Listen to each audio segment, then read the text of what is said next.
Sinubak ng Diyos si Abraham. Ang talatang ito ay mababasa sa Genesis Kapitulo 22 hanggang 23. Pagkalipas ng ilang panahon, sinubak ng Diyos si Abraham. Tinawag siya ng Diyos, "Abraham, narito po ako," tugon naman niya. Sinabi sa kanya, "Isama mo ang kaisa-isa at pinakamamahal mong anak na si Isaac at magpunta kayo sa lupain ng Moriah. Umakyat kayo sa bundok na ituturo ko sa iyo at ihandog mo siya sa akin." Kinabukasan, maagang bumangon si Abraham at nagsibak ng kahoy na gagamiting panggatong sa handog na susunugin.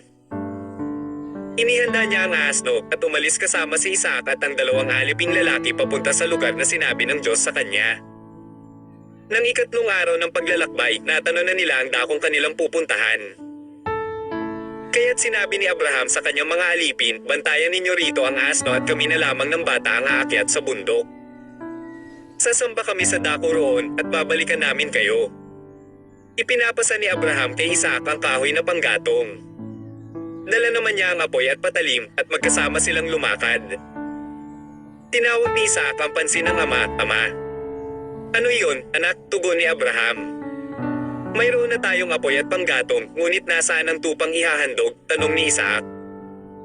Sumagot si Abraham, "Anak, ang Diyos ang magbibigay niyon," kaya't nagpatuloy sila sa paglakad. Pagsapit nila sa lugar na itinuro ng Diyos, gumawa ng altar si Abraham. Inayos niya sa ibabaw nito ang panggatong at inihiga si Isaac matapos gapyusin. Nang sasaksakin na niya ang bata, tinawag siya ng anghel ni Yahweh at mula sa langit ay sinabi, "Abraham, Abraham." "Narito po ako," sagot ni Abraham. Sinabi ng anghel, "Huwag mong patayin ang bata. Huwag mo siyang saktan. Natitiyak ko ngayong handa kang sumunod sa Diyos sapagkat hindi mo ipinagkait sa kanya ang kaisa-isa mong anak."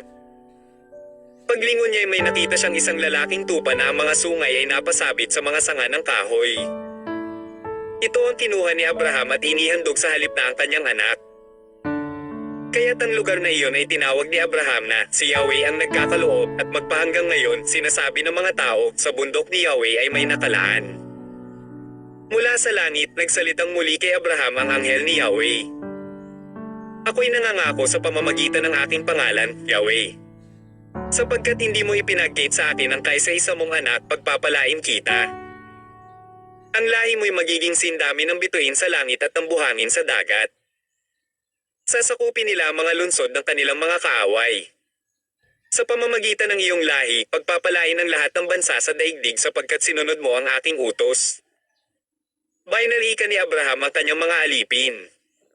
At sama-sama silang umuwi sa Beersheba.